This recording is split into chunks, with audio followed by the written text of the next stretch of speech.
Hello बेटा, सुप्रभात। कैसे हो बच्चों? बच्चे तो अच्छे ही हैं, हमारे मस्त हैं बेटा। पढ़ाई भी कर लेते हैं, थोड़ी बहुत, थोड़ी तो होनी चाहिए। तो पढ़ाई करनी है, और पढ़ाई कौन सी करनी है? हिंदी की करनी है। और अब देखो, ज़्यादा नहीं देर नहीं पढ़ाऊंगी, केवल 30 मिनट ही पढ़ाऊंगी, इससे ज़्यादा नहीं।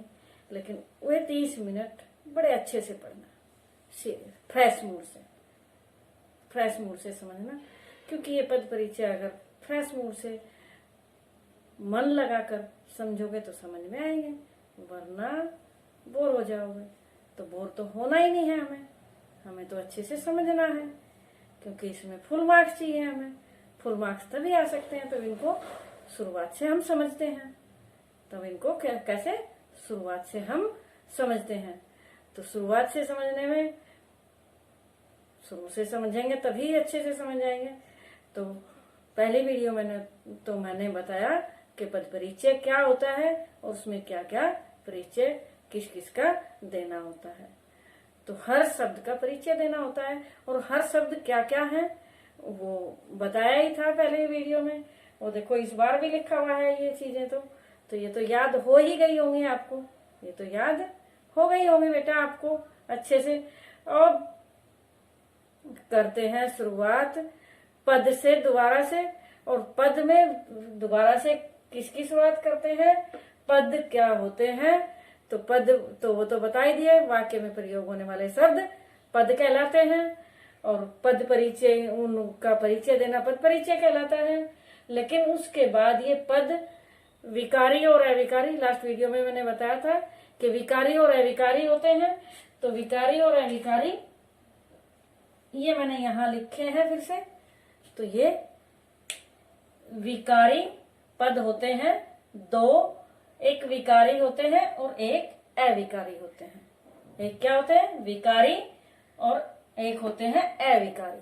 सबसे पहले तो यही, क्योंकि कई बार ये भी पूछ लिया जाता है कि इसमें अव्यय कौन सा है, पद परिचय में अव्यय कौन सा है। अव्यय जो इस वाक्य को ही दिया होगा, तो उसमें अव्यय अगर हम जानते हैं तो हम बता सकते हैं, वरना नहीं बता सकते। तो इसलिए हमें ये समझने जरूरी है, और अच्छे से सीरियस होकर समझने हैं बेटा। तो पद के दो भेद क्या क्या? विकारी और अविकारी। पद क्या होते हैं? विकारी और अविकारी। विकारी क्या होते हैं? विकारी होते हैं जिनमें परिवर्तन होता है। विकारी क्या होते हैं?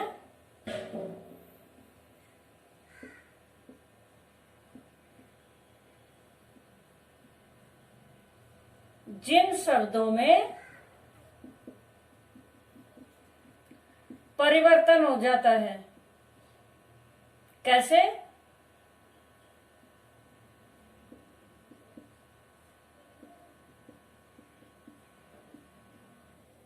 कैसे? लिंग के अनुसार, वचन के अनुसार, कारक के अनुसार, पुरुष के अनुसार। जिन शब्दों में लिंग, वचन, कारक, पुरुष आदि के कारण परिवर्तन हो जाता है, वे शब्द विकारी कहलाते हैं। तो वे शब्द कौन कौन से हैं हमारे? संज्ञा शब्द है, सर्वनाम शब्द है, और विशेषण है, और क्रिया है। तो बेटा पहले यही अच्छे से समझने हैं। जिनमें परिवर्तन हो जाता है, संज्ञा में हो जाता है, सर्वनाम में, विशेषण और क्रिया में, इनमें क्या हो जाता है? परिवर्तन हो जाता है। क्रिया विशेषण, समुच्चय बोधक और संबंध बोधक, विस्मय आदि बोधक और निपात, ये अविकारी शब्द हैं। जिन शब्दों में लिंग, वचन, कारक के अनुसार कोई भी परिवर्तन नहीं होता है। लिंग, वचन, कारक के अनुसार इनमें परिवर्तन नहीं होता है। अब देखो, एक सेंटेंस इसी तरह का ले लेते हैं कि इसमें आखिर किस तरह इसमें परिवर्तन हुआ, ये चेंज हुए और ये नहीं हुए हैं।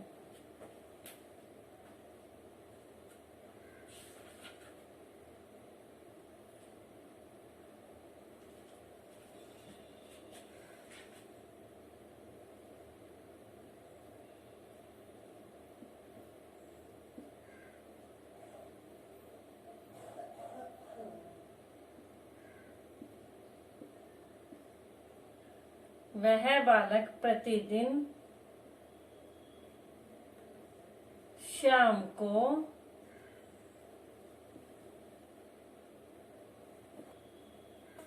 खेलने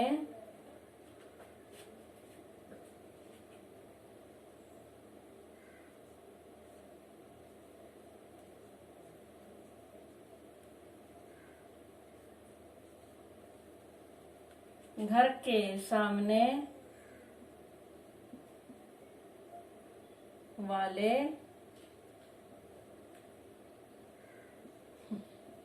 मैदान में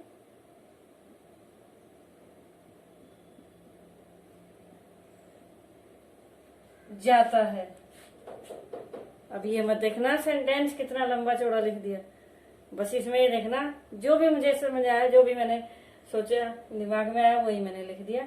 तो वह बालक प्रतिदिन शाम को खेलने घर के सामने वाले मैदान में जाता है। तो यहाँ पहले ये देख ले, ये क्या है? सर्वनाम शब्द है। क्या है? सर्वनाम शब्द है। तो सर्वनाम कैसे विकारी है?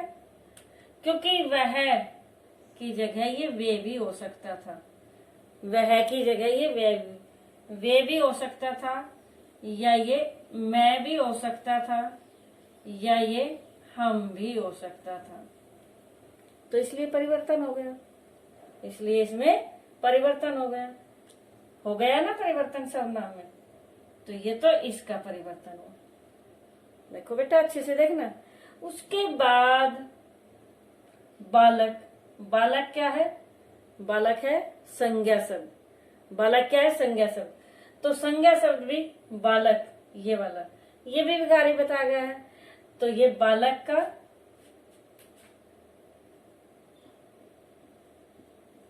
बालकों भी हो सकता था,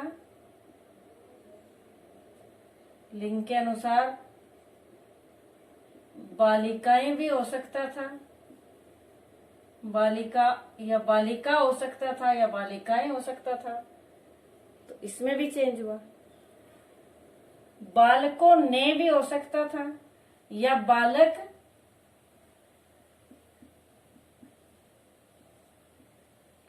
ने भी हो सकता था, या बालक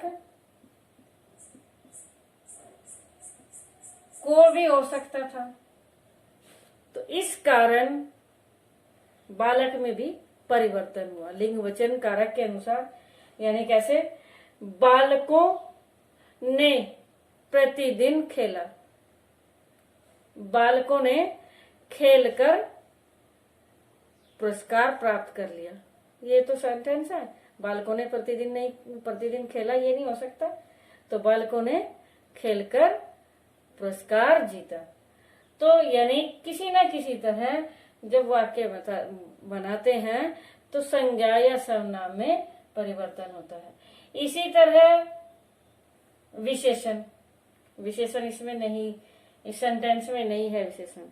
तो विशेषण क्या है? विशेषण यानी अच्छा बालक, अच्छे बालक, अच्छी बालिका। तो अच्छा, अच्छे, अच्छी, इसमें भी चेंज हुआ है, इसमें भी चेंज हुआ है। अब काला कपड़ा, काली कमीज, तो चेंज हुआ ना काला। तो विशेषण में भी चेंज होता है। विशेषण में भी लिंग वचन कारक के काले कपड़े, तो वचन के अनुसार काले हो गया। तो इस तरह यानी विशेषण में भी चेंज होता है। और क्रिया में भी चेंज होता है। क्रिया में कैसे होता है? जाता है, जाते हैं, जाऊंगा, जा चुका है, इस तरह कोई सब भी किसी भी तरह यानी क्रिया के भी रूप, क्रिया में भी परिवर्तन होता है। तो ये तो हुए हमारे विकारी शब्द। इस कारण से क्या हुए हमारे ये विकारी शब्द हुए, क्योंकि इनमें कहीं ना कहीं कैसे ना कैसे परिवर्तन हो ही जाता है। काल के अनुसार भी हो जाता है, वाच्य के अनुसार भी हो जाता है, और लिंग वचन कारक के अनुसार तो है ही। काल यानी भूतकाल, भविष्यकाल, भूतकाल, भविष्यकाल वगैरह। तो इस तरह उनमें भी यानी वर्तमान काल में या भूतकाल में करेंगे तो भी चेंज हो जाएगा। ओके बेटा, तो ये चारों विकारी शब्द हमारे इसलिए विकारी हुए हैं क्योंकि इनमें चारों में परिवर्तन हुआ है। इन चारों में क्या हुआ है? परिवर्तन हुआ है, तो ये हमारे विकारी शब्द हुए हैं। अब अविकारी शब्द कैसे हैं? अब ये अविकारी शब्द यहां हमारा ये वाला है, प्रतिदिन, फिर श्याम भी है। तो प्रतिदिन, अब प्रतिदिन लिंग वचन कारक या काल के अनुसार नहीं बदलता। अब जैसे वे बालक प्रतिदिन पढ़ते, प्रतिदिन खेलते हैं, वे बालक प्रतिदिन पढ़ते हैं या खेलते हैं। वे बालिकाएं प्रतिदिन पढ़ती हैं, तो भी चेंज नहीं हुआ। बालिका चेंज हो गया, लेकिन प्रतिदिन में कोई चेंज नहीं हुआ। हम सब बालक प्रतिदिन पढ़ते हैं या खेलते हैं, तो भी इसमें कोई चेंज नहीं आया, तो इसलिए ये अविकारी शब्द है। इसलिए ये अविकारी शब्द है। प्रतिदिन क्या है? यहाँ जाता है, प्रतिदिन, तो क्रिया विशेषण है, क्रिया की विशेषता बताई गई है। ये भी क्रिया विशेषण है। शाम को जाता है, प्रतिदिन, तो क्या हुआ? काल हुआ। और शाम भी क्या हुआ? शाम भी यानी काल ही हुआ। ये भी कि सुबह को जाता है या शाम को जाता है, तो वो भी समय ही बताया गया है। तो ये दोनों कालवाचक क्रिया विशेषण है, जाता है तो कालवाचक क्रिया विशेषण दोनों। तो ये क्लियर हो गया, इनमें कोई परिवर्तन नहीं हुआ। अब इसी तरह खेलने, खेलने क्रिया है, खेलने, खेलना, खेलकर, तो परिवर्तन हो जाएगा। तो इसलिए क्रिया क्या हुई? ये रही और विकारी हुई। उसके बाद घर के सामने, घर, घरों भी हो जाएगा, संज्ञा शब्द है, घरों भी हो जाएगा, घर में वगैरह हो जाएगा, घरेलू हो जाएगा, तो ये भी चेंज हो जाता है। लेकिन जो ये के सामने है, अब ये है क्या? के सामने, के सामने भी नहीं चेंज होगा, के सामने भी नहीं चेंज होगा। कुछ मुझे याद आ गया, नहीं मैं बता सकती अब। तो के सामने चेंज नहीं हो सकता, क्योंकि कोई एक गाना है इस तरह का, तो ठीक है, वहां मत जाओ, यहां समझ लीजिए। ठीक है बेटा? तो घर के सामने, तो यहाँ के सामने अगर के होता अकेला, तो होता क्या? तब तो होता ये कारक चिन्ह, का के की। लेकिन सामने भी साथ में आया है, लेकिन सामने भी साथ में आया है, तो ये है संबंध बोधक। यानी घर और सामने वाले मैदान, घर का और मैदान का संबंध दर्शाया गया इनसे, के सामने वाले, के सामने वाले। तो यहाँ संबंध दर्शाया गया है, संबंध दर्शाया गया है, तो ये संबंध बोधक इसलिए कहा गया है। तो ये इसके चिन्ह, यानी यहाँ के सामने वाले दिया गया, कि और भी हो सकता था, कि के पीछे भी हो सकता था, के ऊपर भी हो सकता है। तो ये बहुत सारे संबंध बोधक इस तरह होते हैं। जब ये संबंध बोधक को स्पष्टीकरण करेंगे तब ये मैं बता दूंगी। तो यहाँ यानी घर के सामने, घरों के सामने, तो कोई चेंज इसमें भी नहीं हुआ किसी भी कारण से। तो संबंध बोधक भी अविकारी शब्द है। अब इसमें समुच्चय बोधक तो दिया नहीं मैंने, समुच्चय बोधक मैं यहाँ अलग बता देती हूँ। जैसे राम और श्याम, राम और श्याम, गीता और सीता, तो यानी और ऐसे के ऐसे ही रहा। समुच्चय बोधक ऐसा का ऐसा ही रहा, इसमें कोई परिवर्तन नहीं हुआ। वे और हम, तो भी इनमें कोई चेंज नहीं हुआ है और में, तो ये इसलिए अविकारी शब्द है। विस्मय आदि, शाबाश बेटा, शाबाश बेटी, शाबाश बच्चों, तो किसी कारण से शाबाश में यानी जो विस्मयादि बोधक है, जिसको कोई मतलब हर्ष या आश्चर्य या प्रोत्साहित किया गया, तो किसी कारण से भी उसमें परिवर्तन नहीं हुआ है। वो लिंग वचन कारक के अनुसार उसमें भी परिवर्तन नहीं हुआ है। और निपात मैंने यहाँ नहीं बताए थे, लेकिन निपात होते हैं। और निपात क्या होते हैं? निपात होते हैं किसी विशेष व्यक्ति वस्तु पर बल देना, ये होते हैं। जैसे निपात क्या होते हैं, यहाँ देख लीजिए, जैसे तो, भी, ही, मात्र, केवल, ये इस तरह के होते हैं। तुम तो मेरे साथ ही चलोगे, तुम मेरे साथ चलोगे, ऐसे। लेकिन दबाव दिया गया, विशेष बल दिया गया कि तुम तो मेरे साथ ही चलोगे, मैं अकेला नहीं जाऊंगा, आपको लेकर जाऊंगा, साथ ही चलोगे। तो इसमें 2-3 निपात भी लग सकते हैं एक साथ, तो निपात होते हैं ये। लेकिन ये भी, इनमें भी कोई परिवर्तन नहीं होता, तो ही भी इनमें परिवर्तन नहीं होता।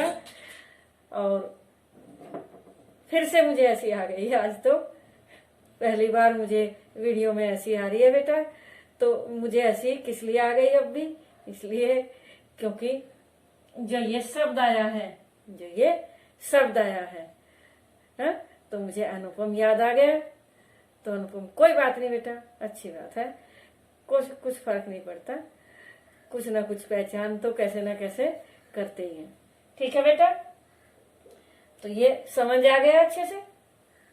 ये हमारे विकारी और अविकारी शब्द हो गए, ये हमारे विकारी और अविकारी शब्द हो गए। क्लियर हो गए ना? तो विकारी शब्द हमारे कितने हैं? 1, 2, 3 और 4। और अविकारी शब्द हमारे कितने हैं?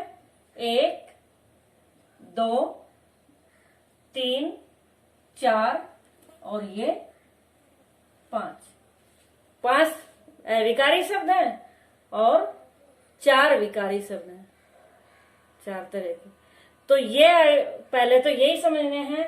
और इन सब में क्या क्या हमें, किसमें क्या परिचय बताना है, किसमें क्या परिचय बताना है, ये भी बिल्कुल याद हो जाना चाहिए। संज्ञा का क्या क्या? भेद, लिंग, वचन, कारक और क्रिया से संबंध। सर्वनाम का क्या? सर्वनाम का भी सर्वनाम के भेद, लिंग, वचन और कारक और क्रिया से संबंध। विशेषण का केवल भेद और वचन, लिंग और विशेष्य बताना है इसका जरूर। और क्रिया के भेद, लिंग, वचन, पुरुष, काल, वाच्य, कर्म और कर्ता से संबंध। ये भी क्रिया में ये इतना सारा बताना है। क्रिया विशेषण में केवल क्रिया विशेषण के भेद बताने हैं और उसके क्रिया के बारे में निर्देश के उससे उसका क्या संबंध है। समुच्चय बोधक में हमें भेद, जो ये समुच्चय बोधक, ये वाला जो है समुच्चय बोधक यानी 2 संयुक्त शब्दों को जोड़ता है, वो भी बताना है। अगर 2 वाक्यों को जोड़ता है, राम आया और श्याम चला गया, तो वो यानी क्या संबंध है? 2 पदों से संबंध है, 2 पदों से संबंध है या 2 पदबंधों से संबंध है। पदबंध जैसे क्रिया विशेषण उपवाक्य, विशेषण उपवाक्य जो बताए गए, तो पूरा एक कर्म होता है या फिर कर्म यानी संज्ञा होता है या फिर विशेषण होता है। तो पदबंध इस तरह से होते हैं कि एक ही वाक्य पूरा एक ही अर्थ निकलता है, यानी 4-5 पद एक साथ लिखते हैं। वो क्या है? जैसे तेज दौड़ने वाला घोड़ा, तो घोड़ा यानी उसके बारे में ही तो ये सारा पदबंध हुआ, यानी घोड़े के बारे में विस्तार से बताएगा, लेकिन घोड़ा ही तो मुख्य है, तो ये पदबंध हुआ इसका, घोड़े का सारा। ठीक है, ये बीच में मैंने बताया क्योंकि बाई चांस आप भूल गए हो, तो ये भी क्लियर हो गया। तो वाक्यांशों से संबंध का निर्देश और विषय आदि में भेद बताना है, यानी शोक है या प्रोत्साहित किया गया है या फिर आश्चर्य दिखाया गया है या फिर घृणा दिखाई गई है, तो वो भी बताना होता है। सब संबंध बोधक में भी क्या बताना होता है? संबंध बोधक में भी कि आपस में कि घर का और मैदान का आपस में संबंध है। तो क्लियर, ये सारा क्लियर हो गया। तो अब एक एक को हम क्लियर करते हैं, अच्छे से समझते हैं। तो अब क्या समझना है हमें? सबसे पहले समझना है हमें संज्ञा, उसके बाद सर्वनाम, फिर विशेषण, फिर क्रिया, फिर क्रिया विशेषण यानी क्रम से सारे फटाफट जल्दी जल्दी से समझेंगे। ओके बेटा? हाँ, तो संज्ञा का अर्थ है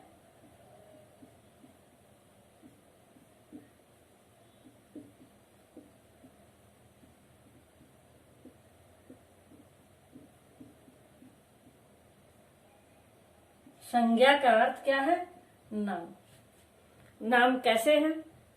नाम इसलिए है, संज्ञा की परिभाषा क्या होती है? किसी वस्तु,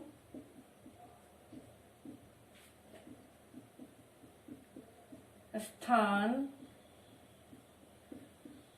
प्राणी अथवा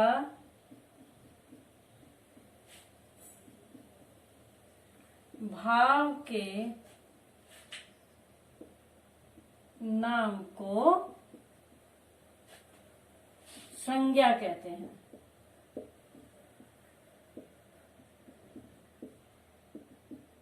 किसी वस्तु, स्थान, प्राणी या अथवा भाव के नाम को हम क्या कहते हैं? संज्ञा कहते हैं।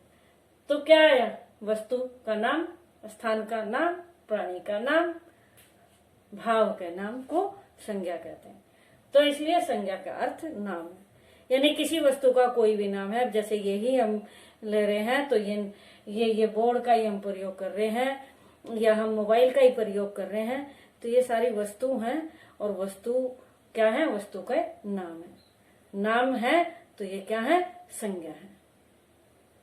अब हम किसी को बुलाते हैं, नाम से बुलाते हैं, तो वो संज्ञा है। किसी स्थान का नाम लेते हैं तो वो संज्ञा है। तो इस तरह यानी किसी वस्तु, स्थान या प्राणी के अथवा भाव के नाम को संज्ञा कहते हैं। तो इसलिए ये भी आप केवल ये याद कर सकते हो कि जो भी वस्तु है, स्थान है या प्राणी है या भाव है, उनका जो भी नाम आता है तो समझो वो संज्ञा शब्द है। संज्ञा शब्द क्लियर हो गया। अब संज्ञा के कितने भेद हैं? संज्ञा के मुख्य 3 भेद हैं। संज्ञा के मुख्य 3 भेद हैं। पहला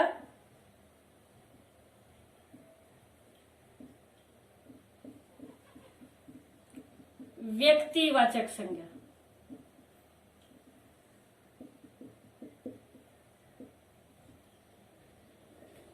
और दूसरा क्या है? जातिवाचक।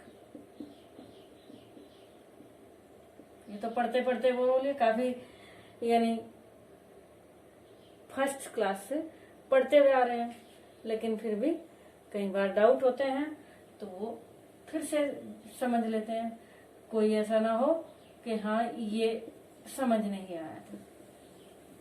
जातिवाचक और भाववाचक 2 और हैं, 2 संज्ञा और हैं, वो इसी में से निकली हुई है। वो इसी से निकली हुई है। वो 2 क्या हैं?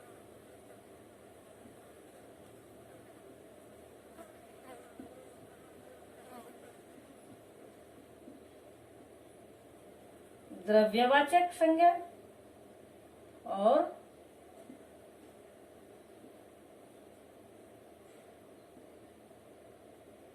समूहवाचक संज्ञा। द्रव्यवाचक और समूहवाचक इसमें से निकली हुई है। तो इसका मतलब अगर ये इस तरह के यानी कक्षा शब्द आ गया, समूह शब्द को दर्शाता है, तो समूह दर्शाता है तो वो जाति में चला जाता है।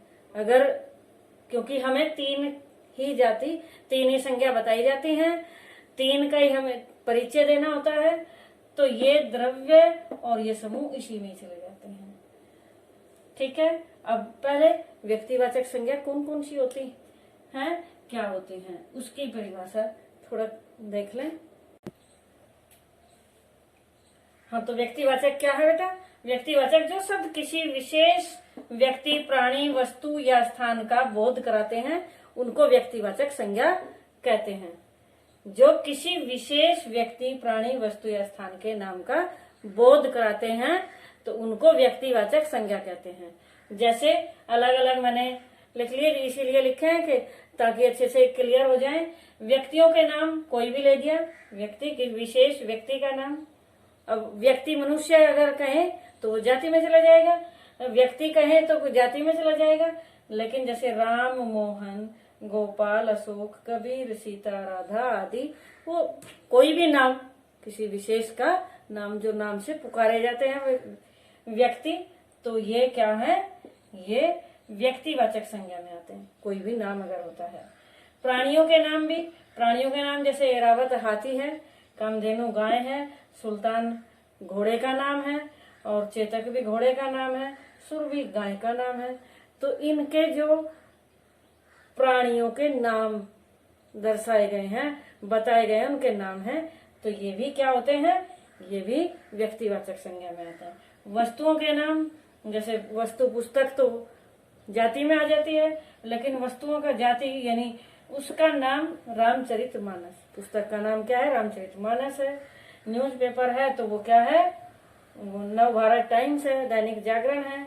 पर्वत है तो हिमालय है, नदी है तो गंगा है, तो कुर्सी है, फर्नीचर का कुछ ऐसा है, तो ये वस्तुओं के नाम हो गए। तो ये भी व्यक्तिवाचक में। स्थान के नाम मेरठ, दिल्ली, भारत, अमेरिका आदि ये स्थान के नाम हो गए। हमारा गेटवे स्कूल, तो ये सारे क्या हो गए? ये स्थान के नाम हो गए। तो व्यक्तिवाचक क्लियर हो गई। अब लेते हैं जातिवाचक। तो जातिवाचक संज्ञा, जो संज्ञा शब्द एक ही जाति के विभिन्न व्यक्तियों, बार बार प्राणियों आ जाता है, लेकिन यहाँ देखो समझो, संज्ञा शब्द एक ही जाति के विभिन्न व्यक्तियों, प्राणियों, स्थानों एवं वस्तुओं का बोध कराते हैं, उन्हें जातिवाचक संज्ञा कहते हैं। जैसे मनुष्य, तो ये व्यक्ति हो गए, पशु पक्षी प्राणी हो गए, और वस्तु नदी पहाड़ हो गए, नगर देश भवन आदि। ये तो इसलिए क्या कहा? एक ही जाति के विभिन्न व्यक्तियों, प्राणियों, स्थानों एवं वस्तुओं को जो बोध कराते हैं, किसी एक जाति का बोध कराते हैं, तो उन्हें जातिवाचक संज्ञा कहते हैं। और इसी के ये दो जातिवाचक की द्रव्य और समूहवाचक जो जाति में आते हैं, ये भी एक बार क्लियर कर लें। द्रव्यवाचक संज्ञा क्या है? जिन संज्ञा शब्दों से किसी द्रव्य यानी पदार्थ या धातु का बोध हो, उन्हें द्रव्यवाचक संज्ञा कहते हैं। जैसे मिट्टी, पीतल, घी, चावल, ऊन, लकड़ी आदि, यानी इनसे एक ही वस्तु से बहुत सारी चीजें बनती हैं, तो इसलिए इनको किसमें? द्रव्यवाचक में। तरल पदार्थ तो होते ही हैं, लेकिन ये इससे अलग जिनके बहुत सारे पदार्थ बनते हैं, एक से ज्यादा पदार्थ बनते हैं, तो ये इसलिए ये मिट्टी, पीतल और चावल आदि भी द्रव्यवाचक संज्ञा में आते हैं। लेकिन द्रव्यवाचक कहाँ पहुंच जाती है? जातिवाचक में पहुंच जाती है। ठीक है, मान लिया अगर से अलग से पूछे जाए तो द्रव्यवाचक में है। इसी तरह फिर समूहवाचक संज्ञा, समूह में किसी समूह का या समुदाय का बोध हो तो उसे समूहवाचक संज्ञा कहते हैं।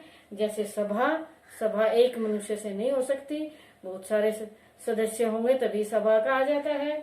और भीड़ या फिर सेना भी, यानी एक व्यक्ति को सेना नहीं कहा जा सकता, एक आर्मी वाले को एक सेना नहीं, सैनिक को एक सेना नहीं कहा जा सकता, कक्षा एक बच्चे को कक्षा नहीं कहा जा सकता। तो इसलिए इनको, यानी जो समूह को प्रकट करते हैं, तो वो समूहवाचक संज्ञा। समूहवाचक संज्ञा भी कहाँ पहुंच जाती है? जातिवाचक में पहुंच जाती है। तो ये भी क्लियर हो गई जातिवाचक संज्ञा। अब चलते हैं भाववाचक की ओर। भाववाचक संज्ञा क्या हुई? जो संज्ञा किसी गुण, दशा, भाव, अवस्था अथवा स्वभाव का बोध कराते हैं।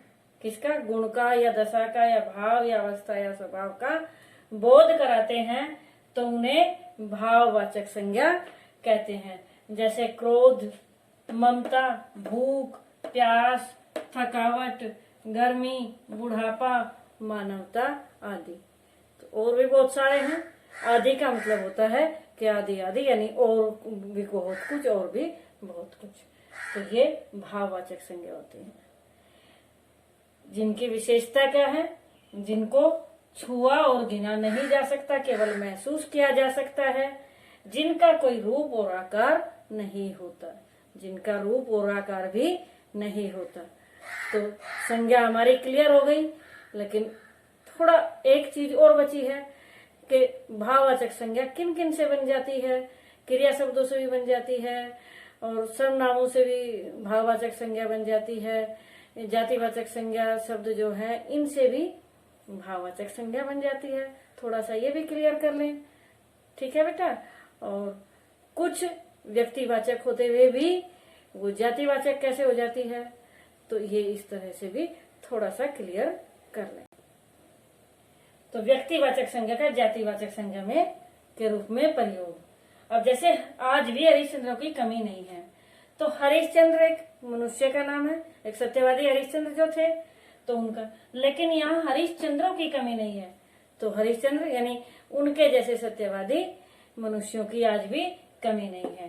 तो ये जातिवाचक में प्रयोग हुआ है, ये कहीं में हुआ है, जातिवाचक में प्रयोग हुआ है। इसी तरह वह तो विभीषण निकला, घर वालों को ही धोखा दे गया, तो विभीषण भी जातिवाचक के लिए ही प्रयोग हुआ है। तो यानी ये व्यक्तिवाचक होने के बाद भी जातिवाचक संज्ञा के रूप में प्रयोग हुए हैं। ऐसे एक दो उदाहरण मैंने बताया, ऐसे बहुत सारे उदाहरण हैं। इसी तरह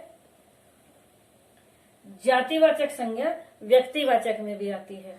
जातिवाचक संज्ञा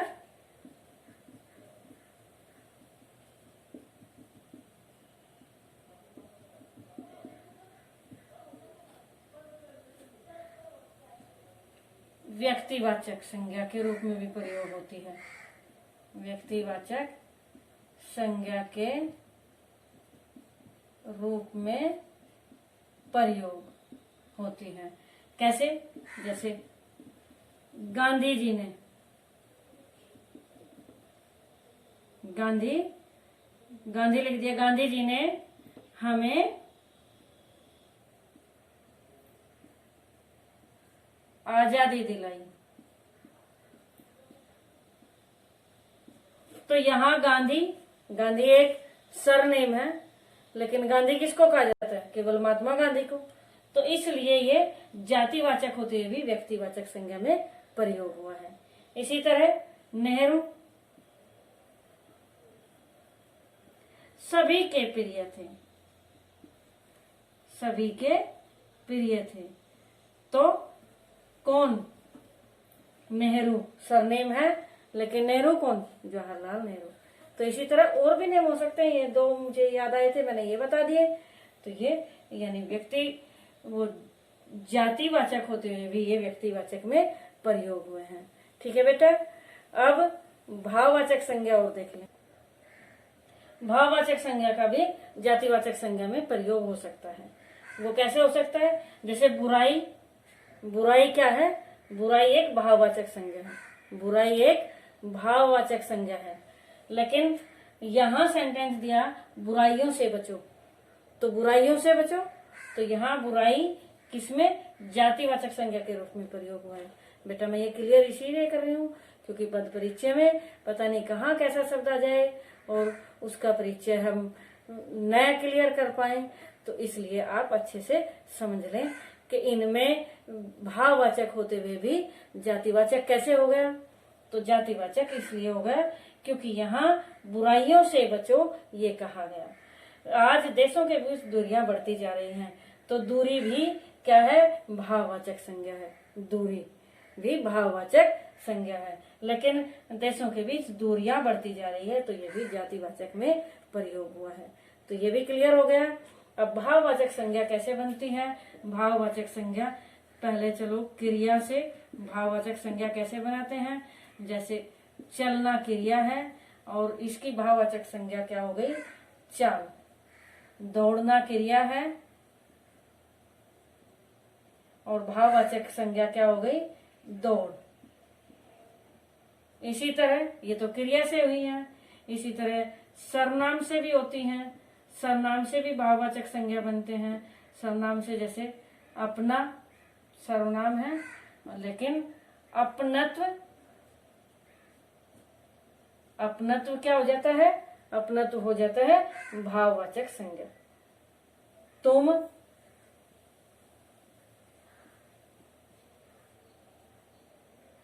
तुम्हारा हो जाता है भाववाचक संज्ञा। तो इस तरह यानी क्रिया से, सर्वनाम से और विशेषण से भी भाववाचक संज्ञा बन सकती हैं। विशेषण से जैसे विशेषण गरम है लेकिन गर्मी, ये विशेषण से क्या बनी है? भाववाचक संज्ञा बनी है। ठंडा, ठंड, ठंडा है, ठंडा मौसम है लेकिन ठंड है, तो ठंड क्या हो गया? या ठंडाई क्या हो गया? वो हो गए भाववाचक संज्ञा। तो ये भी क्लियर हो गया। तो जातिवाचक संज्ञा से भी बन सकती हैं जातिवाचक संज्ञा। जैसे जातिवाचक संज्ञा क्या है? शत्रु, और शत्रु से बन गया शत्रुता। मित्र, मित्रता, तो ये भाववाचक संज्ञा हो गई। तो इस तरह यानी भाववाचक संज्ञा कैसे कैसे हो सकती है। नहीं, मित्र तो क्या है? मित्र तो एक संज्ञा है, मित्र तो ये है। तो इस तरह यानी ये सारी भाववाचक संज्ञा वगैरह, जातिवाचक संज्ञा, संज्ञा बिल्कुल क्लियर हो गई होगी। बेटा अच्छे से समझ लेना, अच्छे से इनको एक बार रिवीजन कर लेना। ठीक है बेटा? मैंने देखो पहले से ही आपको बताई थी, सबसे पहले आपको, जब तक तो लॉकडाउन में नहीं हुआ था उससे पहले ही मैंने आपको ये ग्रामर के संज्ञा, सर्वनाम, विशेषण याद करने के लिए दिए थे सारे, तो तब कर लिए होंगे। अब मैंने और समझा दिए तो और अच्छे से क्लियर हो गए होंगे, हो जाएंगे। तो अच्छे से इनका रिवीजन करना। ओके बेटा, थैंक यू।